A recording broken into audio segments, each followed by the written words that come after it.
Jai Hind, UPSC aspirants. Welcome to the NSBIAC family. I am Abhishek. Aspirants, हमारा prelims 2025 के लिए एक initiative चल रहा है जिसे हम 4 पिलर इनिशिएटिव कहते हैं और 4 पिलर इनिशिएटिव में हम 4 फेजेस में अपना प्रिपरेशन करेंगे। तो इन 4 फेजेस में हम पहला फेज ओरिएंटेशन ऑलरेडी कंप्लीट कर चुके हैं और अभी हमारा दूसरा फेज चल रहा है जिसे हम स्टडी एंड प्रैक्टिस फेज कहते हैं, जिसमें आपको जनरल स्टडीज के सभी के सभी 7 सब्जेक्ट्स की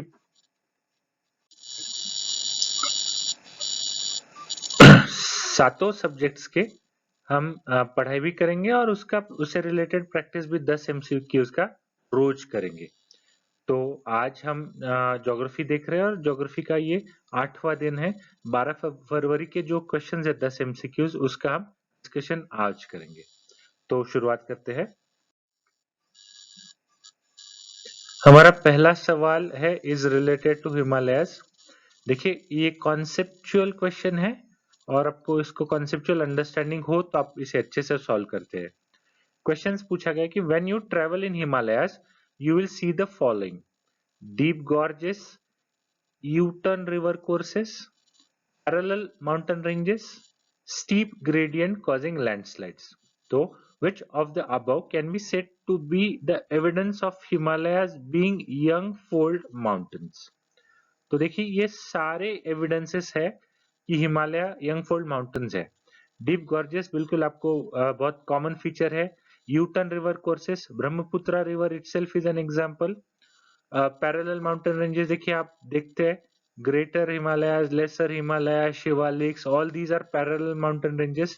स्टीप ग्रेडियंट कॉजिंग लैंडस्लाइड्स, हर साल आपको ये लैंडस्लाइड्स की न्यूज फ्रिक्वेंटली आती है हिमालय से। ये सभी फैक्टर्स है और ये आंसर इसका ऑप्शन 4 है। ठीक है, इसे अच्छे से समझ लीजिए। हमारा दूसरा सवाल है इज रिलेटेड टू मानसून्स। दो स्टेटमेंट्स दिए गए। Consider the following statements: duration of monsoons decreases from southern India to northern India. The amount of rainfall in the northern plains of India decreases from east to west. देखिए यहाँ पे दो concept है, तो south से लेके north तक और एक तो ईस्ट से लेके वेस्ट तक। ये ड्यूरेशन के बारे में पूछ रहा है और ये amount of rainfall, amount quantity के बारे में पूछ रहा है। ठीक है, क्या है आपको पता है, लगभग अंडमान में 20 मई के आसपास अंडमान निकोबार में मानसून पहुंच जाते हैं और केरला में अराउंड 31 मई टू 1 जून इस समय तक केरला में मानसून पहुंच जाते हैं और फिर वहां से ग्रेजुअल मूवमेंट होता है और इंडिया का जो आखिरी नॉर्थ वेस्ट में जो आखिरी पॉइंट है वहां तक लगभग 15 जुलाई तक वो पहुंच जाता है। विड्रॉल अराउंड 15 सितंबर के आसपास शुरू हो जाता है। तो देखिए विड्रॉल शुरुआत आने की यहाँ होती है और विड्रॉल यहाँ से शुरू होता है, लास्ट में यही पहुंचेगा और विड्रॉल यही से शुरुआत होती है। तो ये ड्यूरेशन सबसे कम होता है, तो ये स्टेटमेंट बिल्कुल सही है।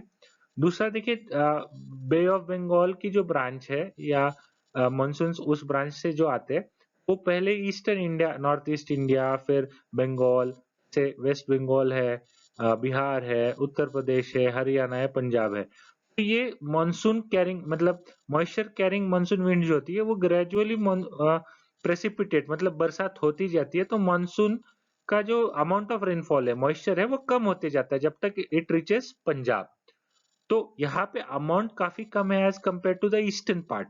तो ये भी स्टेटमेंट बिल्कुल सही है, दोनों ही स्टेटमेंट्स इस बारे में सही है। ये भी एक कॉन्सेप्ट बेस्ड क्वेश्चन था।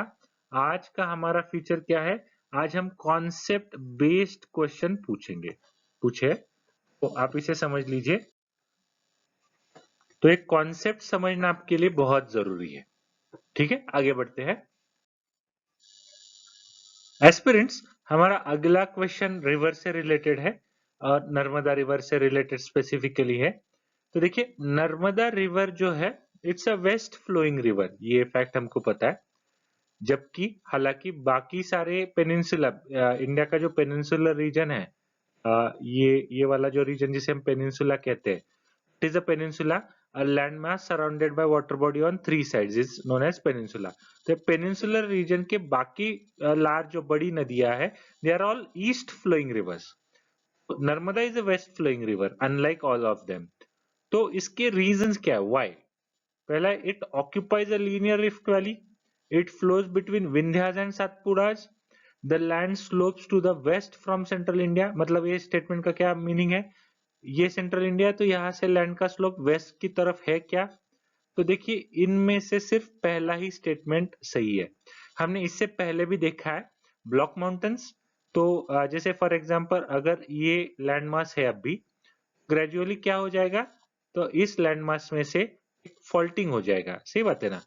फॉल्टिंग के बाद क्या हो जाएगा, अब ये लैंड मास ऐसे ऐसे हो जाएगा. ठीक है, मतलब जो पहले ये एक साथ था, अब फॉल्ट्स बन गए जियोलॉजिकल इंटरनल टेक्टोनिकल एक्टिविटीज के कारण. तो इसकी जियोलॉजी ऐसे होगी. तो इसे कहते हैं रिफ्ट वैली. ठीक है, नाम क्या है? Rift valley. लीनियर मतलब सीधी, रिफ्ट वैली. तो ये बिल्कुल स्टेटमेंट सही है. अब पूछा क्या गया, it flows between Vindhyas and Satpuras. ऐसे बिल्कुल नहीं है. आप अगर अच्छे से देखोगे तो पूरा इलाका विंध्यास और सातपुड़ास में से बिल्कुल नहीं है. तो ये स्टेटमेंट गलत है. और ये भी स्टेटमेंट गलत है. ऐसे कोई फैक्ट नहीं है. इनफैक्ट ये रिफ्ट वैली के कारण ये फ्लो कर पाती है. तो ऐसे एलिवेशन कहीं से भी स्लोप ऐसे एक ही तरफा नहीं है. रिफ्ट वैली बन गई तो वो स्लोप और वो स्पेस मिल गई नदी को पश्चिम के तरफ बहने में. तो इसका आंसर यही है. आप इसे अच्छे से समझ लीजिए. आगे बढ़ते हैं. दोस्तों, हमारा चौथा क्वेश्चन है इज रिलेटेड टू हिमालयस. देखिए, if there were no Himalayas, अगर हिमालयन रेंजेस ही नहीं होते, what would have been the most likely geographical impact? देखिए क्या पूछा है, geographical impact on India. Much of the country would have experienced the cold waves from Siberia. Indo-Gangetic plains would be devoid of such extensive alluvial soils.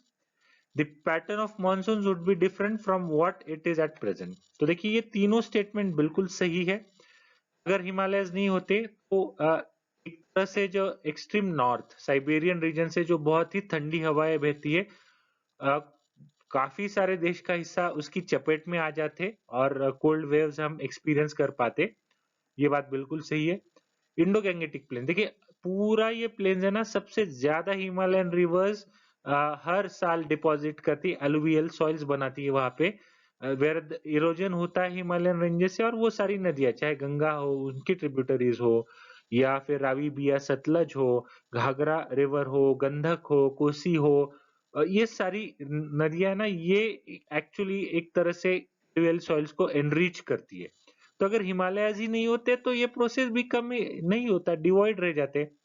और monsoon जैसे आप पढ़ते हो, monsoonal winds के नॉर्थ ईस्ट में turn कहां से हो जाते, when they face the Himalayan hurdle, वहां से इट कीप्स ऑन प्रेसिपिटेटिंग. तो ये भी सारा पैटर्न काफी अलग होता. ये तीनों स्टेटमेंट्स बिल्कुल सही है. और आपको ये कॉन्सेप्चुअल भी है और जानना भी जरूरी है. कैरेक्टरिस्टिक्स ऑफ हिमालयस में आप ये पढ़ोगे आपके एनसीईआरटीज में. ठीक है, अच्छे से पढ़ लीजिए. आगे बढ़ते हैं. दोस्तों, हमारा पांचवा क्वेश्चन है, in India which one of the following states has the largest, देखिए largest inland saline lake. Saline मतलब क्या? सॉल्टी, एक तरह से सॉल्टी. सलाइन वेटलैंड पूछा क्या है, सिर्फ लेक नहीं पूछा है, वेटलैंड पूछा है. तो इसका जवाब राजस्थान है. इनफैक्ट सांभर लेक जो है से रिलेटेड है. अब ये यूपीएससी का ही पुराना क्वेश्चन है. और मैंने क्यों डाला है, देखिए 2-3 साल पहले यूपीएससी ने वापस राजस्थान में से 3, जैसे कुचमन सिटी वाला लेक है, ऐसे 3 लेक्स के नाम दिए थे और पूछा था ये क्या है, are they glaciers, are they saline water lakes and so on. तो सलाइन वाटर लेक्स ही है. ये एक यूनिक फीचर है जो राजस्थान में पाया जाता है, ज्योग्राफिकल फीचर है. तो ये हालांकि क्वेश्चन सांभर से रिलेटेड है, पर और भी छोटे छोटे काफी लेक्स राजस्थान में मौजूद है. तो ये फैक्ट आपको पता होनी चाहिए, इसीलिए मैंने ये क्वेश्चन यहाँ पे लिया था. तो रिमेम्बर, इनलैंड है और saline, it is in Rajasthan, in none other the states. यहाँ इनलैंड के जगह ऑन शोर या जो अलग कुछ कॉन्सेप्ट होता तो आंसर बदल जाता, पर इनलैंड इज इन राजस्थान. ठीक है, आगे बढ़ते हैं। तो हमारा छठा क्वेश्चन है, is related to which one of the following is an artificial lake. तो देखिए, Kolleru is a natural lake, Nainital it's a natural lake, Renuka it's a natural lake, the artificial lake is Kodaikanal. तो Kodaikanal in Tamil Nadu is an artificially built lake. ये भी UPSC का ही पुराना question है, 2018 में से ने लिया था। आपको ये पता होना चाहिए, और ये सारे लेक्स का भी लोकेशन आपको पता होना चाहिए। इसीलिए देखिए, नैनीताल, ताल मतलब लेक ही होता है। तो ये नेचुरल है, और ये सिर्फ एक आर्टिफिशियल है। It's in Tamil Nadu. It's a famous tourist location also. It's in Tamil Nadu. तो इसके बारे में और जानकारी कर लीजिए, चारों के बारे में, ठीक है। जैसे कौन से माउंटेन रेंजेस में है, उसके पास में कौन सी सिटी है, वाटर सप्लाई कहाँ से होता है, कौन से रिवर वहां से बहती है, ये सब आपको पता होना चाहिए, ठीक है। रेणुका भी आप जान लीजिए, it's an important wetland in Himachal Pradesh. Okay, आगे बढ़ते हैं।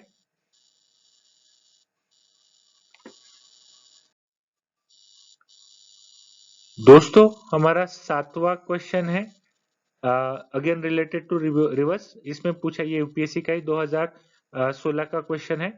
ब्रह्मपुत्र जो रिवर है, ब्रह्मपुत्र रिवर के इनमें से कौन से ट्रिब्यूटरीज है। तो देखिए, तीनों ट्रिब्यूटरीज है, दिबांग, कामेंग और लोहित। दिबांग आपको पता होगा, दिहांग, दिबांग हमारा एक बायोस्फीयर रिजर्व भी है, तो दिहांग ब्रह्मपुत्र का ही नाम है, दिबांग उसकी ट्रिब्यूटरी है।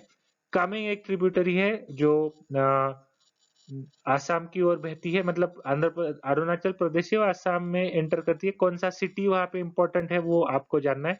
और एक important national park, tiger reserve भी वहां पे है। Lohit is an important very large tributary of river Brahmaputra. तो ब्रह्मपुत्र से रिलेटेड इस दौर में दो तीन क्वेश्चंस बैक टू बैक पूछे गए थे। तो आपको ये इंपॉर्टेंट रिवर है, इसकी ट्रिब्यूटरीज और बाकी सारे फीचर्स आपको अच्छे से जान लेने चाहिए। अभी ये मैंने पूछा क्योंकि देखिए, न्यूज में भी है, China is planning to dam Brahmaputra river in Tibet. तो ये न्यूज में भी है, तो इससे रिलेटेड शायद पूछा जाए, तो आपको पता होना चाहिए। एक यूपीएससी का ही क्वेश्चन था, वो मैंने पूछ लिया। देखिए, तीनों ट्रिब्यूटरीज है। आगे बढ़ते हैं। दोस्तों, हमारा आठवां क्वेश्चन है, is related to river Luni. With reference to the river Luni, ये राजस्थान की एक इंपॉर्टेंट रिवर है। Which one of the following statements is correct. It flows into gulf of Khambhat. देखिए, आपको ये दो चीजें बहुत अच्छे से पता होनी चाहिए। इनमें से गल्फ ऑफ कच्छ ये वाला है, और गल्फ ऑफ खंबत ये वाला है। ये दो चीजें आपको बहुत अच्छे से पता होनी चाहिए। flows into Gulf of Kutch, it flows into Gulf of Khambat, it flows into Pakistan and merges with a tributary of Indus, it is lost in the marshy land of Rann of Kutch। ये जवाब है। देखिए, Luni river ना, हम थोड़ा सा इसमें थोड़ा परिवर्तन करते हैं। देखिए, लूनी रिवर जो है, it originates in Aravalli mountains, और इट डज नॉट फ्लो, इसके काफी ट्रिब्यूटरीज है इन राजस्थान। सबसे कैरेक्टरिस्टिक फीचर क्या है, ये समुंदर तक नहीं जाती है, रन ऑफ कच्छ में जाके ये खत्म हो जाती है। तो it disappears into Rann of Kutch. Rann of Kutch itself is a marshy land, it's a wetland, disappear हो जाती है। Doesn't reach any of this, it doesn't reach sea itself. तो ये इंपॉर्टेंट फैक्ट है, इट्स इंपॉर्टेंट फीचर। तो ये आपको पता होना चाहिए। River Luni is in Rajasthan, it originates in Aravalli region. ये सारे फैक्ट्स इस रिवर से रिलेटेड आपको पता ही होनी चाहिए, ठीक है। आगे बढ़ते हैं। दोस्तों, हमारा ninth question, it is again an UPSC question.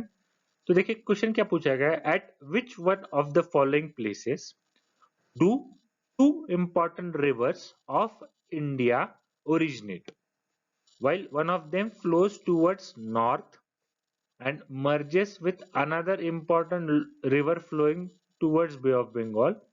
The other one flows towards Arabian Sea. तो इसका आंसर है Amarkantak. Amarkantak is an important plateau as well as a biosphere reserve, as well as a national park in the borders of Madhya Pradesh और छत्तीसगढ़। छत्तीसगढ़ इनकी border पे ये located है। अब मैं आपको एक हिंट देता हूँ, ये जो रिवर है ये नर्मदा है, हमने अभी देखा था।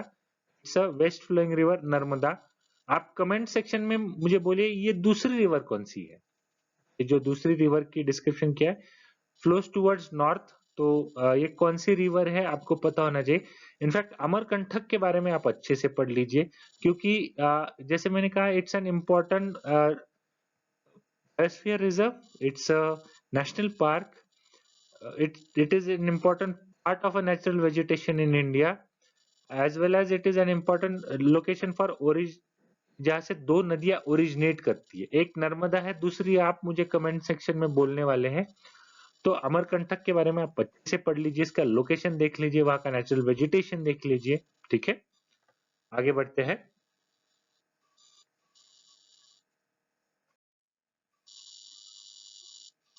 दोस्तों, हमारा 10वां और आज का आखिरी सवाल है, Which of the following hills are found where the eastern Ghats and western Ghats meet?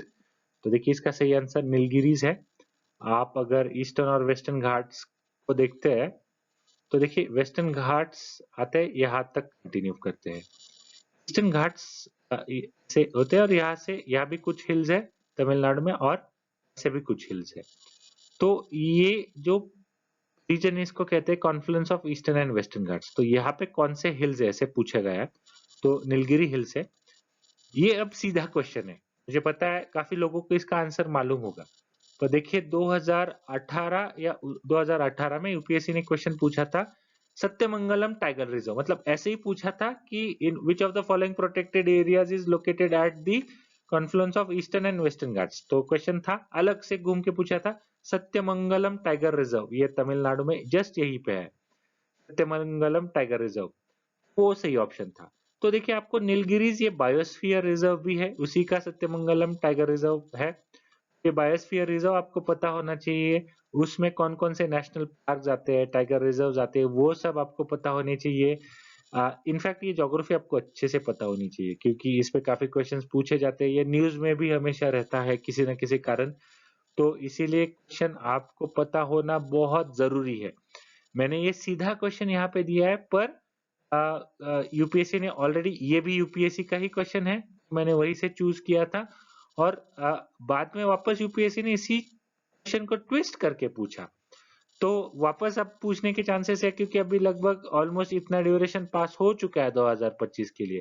तो नीलगिरीज और उसके सराउंडिंग रीजन्स को आप अच्छे से समझ लीजिए, पढ़ लीजिए, बहुत जरूरी है। ठीक है दोस्तों, मैं उम्मीद करता हूँ आज के 10 एमसीक्यूज आप आपकी पढ़ाई में अच्छे से इस्तेमाल करोगे, और आने वाली जो एग्जाम है 2025 की, उसमें इसका आपको अच्छा लाभ भी मिलेगा।